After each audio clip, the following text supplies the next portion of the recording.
Madame, Messieurs, bonsoir. Dans l'actualité de ce soir, à suivre le dossier sur la déclaration de l'honorable Rachid Gbadamassi qui s'est dit prêt à céder sa place aux prochaines législatives si telle est la décision des instances de son parti politique. Les citoyens se sont prononcés et une analyse est à suivre dans cette édition. Malgré les vacances qui sont des périodes de repos pour les apprenants et les enseignants, certains se consacrent au cours des vacances. Quelle est l'importance de ces cours?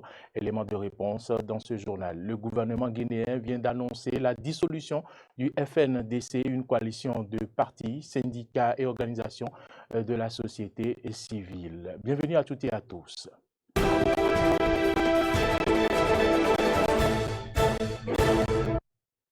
À quelques mois des législatives, le député Rachidi Gbadamassi s'est prononcé sur les positionnements à venir sur les listes de candidature.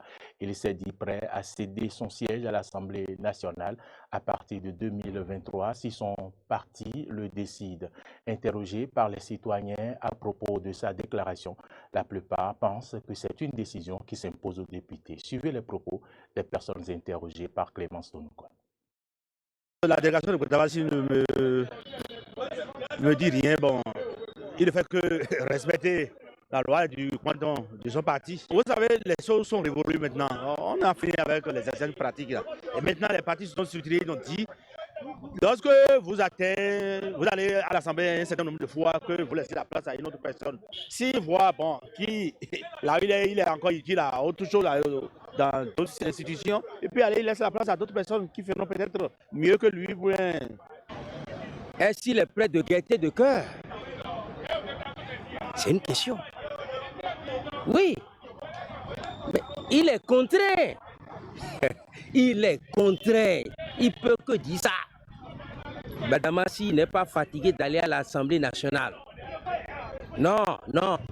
Rachid Gbadamassi, il a vraiment compris que le président Talon va les écarter.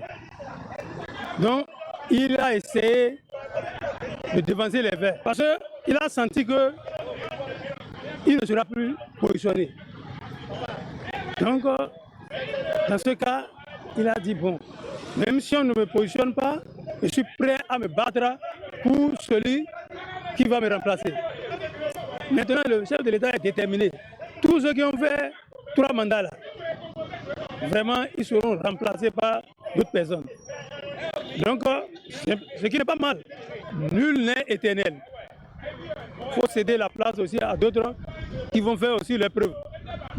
Et j'ai appris qu'il est en train de l'orienter du côté du Nigeria, il veut être ambassadeur.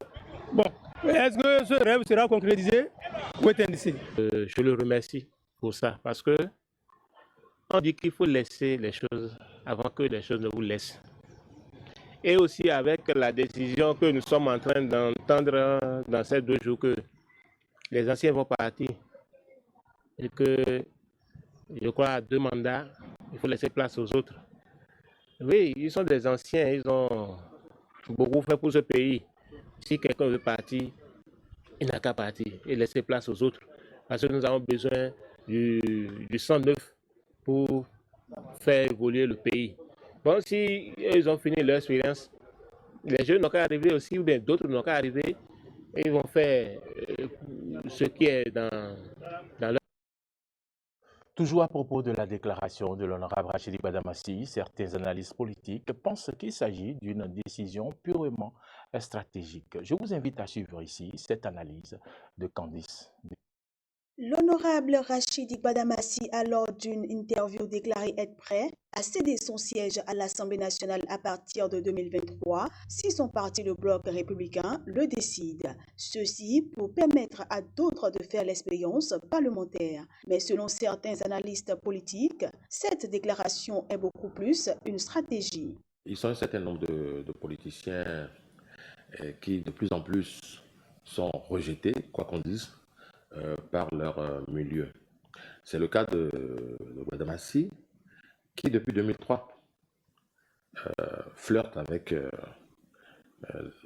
les postes politiques, surtout à l'Assemblée nationale.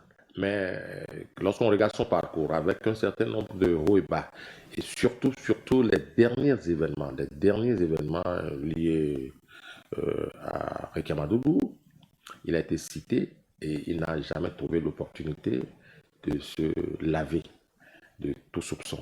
Et ça, ce n'est pas bien, ce n'est pas du tout bien. Et quelque part, certaines langues mauvaises ont dit qu'il a sali la rupture, encore que coutumier de certains faits, et certains ont vite compris qu'il ne peut s'agir que d'une mauvaise passe qu'il a traversée. Et donc, quand on met tout ça là, l'un dans l'autre, on est en droit de se dire que déjà en disgrâce, c'est potentiellement réduit.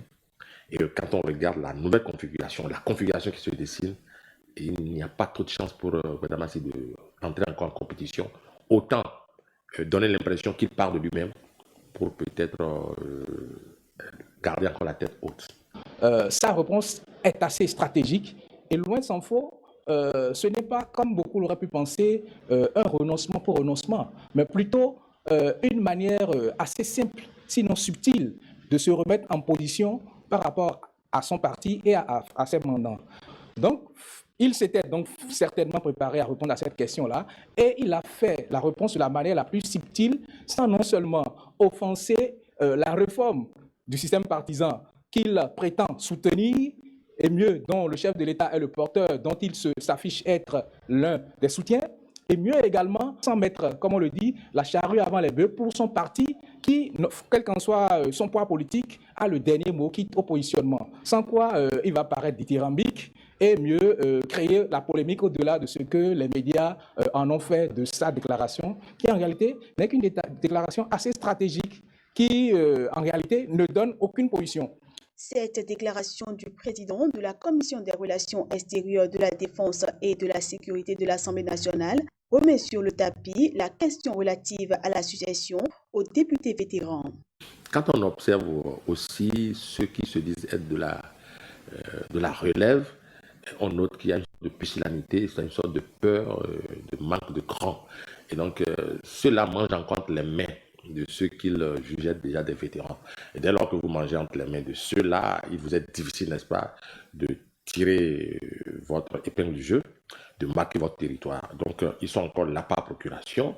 Et c'est ceux de ces vétérans qui, contraints ou non, voudraient se retirer ou doivent se retirer, qui peuvent laisser de la place. Je vois très peu de jeunes aujourd'hui, pugnaces, qui ont assez de sagacité pour pouvoir, n'est-ce pas, brutaliser un peu, puisqu'on est en politique, ces vieux briscards. Il y en a très peu. Et donc, ce ne serait que par la volonté de ces vieux briscards-là qu'il y aura de la place. L'élection des députés à l'Assemblée nationale doit se tenir le 8 janvier 2023. Les députés élus à l'issue du vote devront être installés le 12 février 2023. Parlons maintenant des cours de vacances. Vous le savez, les cours de vacances ont débuté dans la plupart des établissements et ceci pour permettre aux apprenants de préparer la prochaine rentrée. Au dire des enseignants, et c'est un programme qui participe au renforcement du niveau scolaire des apprenants. Tano François Ngbele-Reto nous en dit plus à travers son reportage dans la commune d'Abomey-Calavi. C'est de faire les cours de vacances pour ne pas seulement rester à la maison et tout oublier, afin d'avoir plus de connaissances avant la rentrée scolaire. Je pense qu'avec les cours de vacances, je serai supérieur à ceux qui n'ont pas eu la chance de faire les cours de vacances. C'est devenu une tradition. Dès que les apprenants prennent leurs grandes vacances, les parents les inscrivent dans certains établissements scolaires pour suivre les cours de mise à niveau. Pour les enseignants rencontrés dans les établissements scolaires de Golo-Digbe, plusieurs raisons justifient l'organisation de ces cours. C'est pour renforcer les capacités des apprenants pendant les vacances. Parce que nous constatons qu'à la reprise, là, beaucoup d'enfants reviennent la tête vide. C'est une science qui permet de donner quelques connaissances aux enfants sur les notions à étudier en classe supérieure, afin de leur permettre de bien entamer la rentrée prochaine. Quant au déroulement de ces derniers, apprenants et enseignants apprécient. Oui, les cours de vacances se déroulent très bien. C'est notre premier cours et je pense que le monsieur, il explique bien le cours. Avec un peu d'attention, l'élève peut facilement assimiler les nouvelles connaissances. Les enfants arrivent à assimiler. Aussi, on essaie aussi de revenir en arrière sur les notions déjà faites dans les classes antérieures pour leur permettre même d'assimiler normalement ce qui doit se faire dans la classe. Bon, les enfants se disent que comme c'est les vacances, et c'est pas l'année normale, ils sont au repos, donc des fois on se permet de venir à l'heure qu'on veut, mais on essaie quand même de le faire avec. Sinon, je crois que ça se passe bien. Même si c'est un programme qui se déroule pendant les vacances, les acteurs du monde scolaire pensent qu'il faut un peu de rigueur pour l'atteinte des objectifs. Je vais leur demander de bien sûr ce qu'on fait, et lorsqu'on leur donne sous des exercices, je ne pas dire que nous sommes en vacances et qu'on peut permettre de se d'accord de venir sans chercher. Je crois que lorsque les cours de vacances sont bien faits et qu'ils suivent bien ce qui est fait, je crois que ça aide beaucoup à la reprise des cours pendant l'année scolaire normale. Nous invitons les enfants à prendre le travail au sérieux, à ne pas laisser les cahiers à la maison, à ne pas se laisser seulement aux amusements. De temps à autre, de passer aussi à leur cahier. À noter que les cours de vacances se déroulent dans la matinée du lundi au vendredi. Ces derniers ont montré leur efficacité et ont fait remonter la pente à plusieurs élèves qui ont obtenu des résultats satisfaisants au cours des années scolaires. Le gouvernement béninois a décidé de créer une agence nationale de gestion des marchés. C'est une décision prise lors du dernier conseil des ministres suite à laquelle les agents de la société de gestion des marchés autonomes, SOGEMA, s'interrogent sur le sort des interrogations auxquelles le porte-parole du gouvernement, Wilfried Léandre-Ngwedi, apporte ici des réponses. La SOGEMA a sous sa tutelle actuellement le marché de Dantokpa le plus grand du pays, on dit même de la sous-région.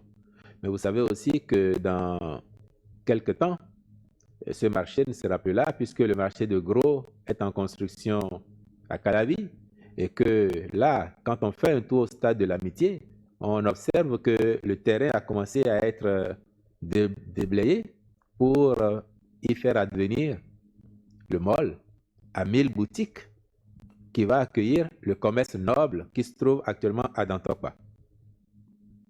La dynamique de construction de marchés modernes portant sur 35 édifices se poursuit et vous avez vu déjà, rien que dans Cotonou, quand vous allez à Ganhito, vous avez vu comment on s'active déjà là pour faire ces marchés. Et dans le cadre du PHG 21-26, il y a une dizaine d'autres marchés régionaux ou communaux qui vont se faire.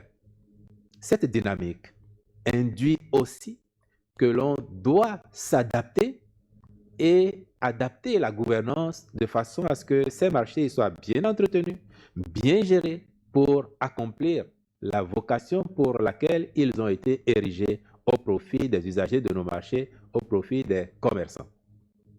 La SOGEMA, conséquemment, doit s'adapter. Est-ce que la nouvelle agence va absorber la SOGEMA et son personnel? Ça, ce sont des déclinaisons pratiques qui, une fois que la décision sera mise en œuvre, vont être abordées avec ceux qui seront chargés de l'opérationnalisation. Et donc, pour l'instant, il faut dire au personnel de la SOGEMA qu'il n'y a pas plus de raison que ça d'avoir peur ou d'être inquiet. Et que dans tous les cas, chaque fois que nous avons été amenés, soit malgré nous, soit par choix assumé, mais pour optimiser les résultats de la gouvernance, chaque fois que nous avons été amenés à supprimer ou à liquider telle ou telle structure, nous avons fait fort de veiller à ce que les droits sociaux des personnes qui travaillent soient pris en charge. Et si demain c'était le cas, je parle au conditionnel, si c'était le cas, la SOGEMA et son personnel ne dérogeraient pas à cette bonne pratique que nous avons instituée. Mais je sais que les services feront tout le possible pour que ce qui doit être fait au plan social, qu'il s'agisse de maintenir les emplois, qu'il s'agisse de redéployer les gens ou qu'il s'agisse de prendre en charge éventuellement les droits sociaux, le personnel ne dérogerait pas aux diligences à faire dans ce sens. Hors du Bénin, le gouvernement guinéen vient d'annoncer la dissolution du FNDC, une coalition de partis, syndicats et organisations de la société civile. Le Front national pour la défense de la Constitution a été le fer de lance de la contestation contre l'ancien président Alpha Condé et s'oppose depuis plusieurs mois à la junte au pouvoir. Dans un arrêté pris hier soir, le gouvernement de transition accuse le mouvement d'organiser des manifestations armées sur la voie publique et lui reproche d'agir comme un groupe de combat ou une milice privée. Des manifestations qui, selon le gouvernement, mettent en péril l'unité nationale. Madame, Monsieur, c'est ici que se referme ce journal. Merci à toutes et à tous de nous avoir suivis. L'information se poursuit sur nos différentes plateformes, YouTube, Twitter, Facebook et sur notre site internet www.belen-eden.tv. Bonne suite de nos programmes et à demain.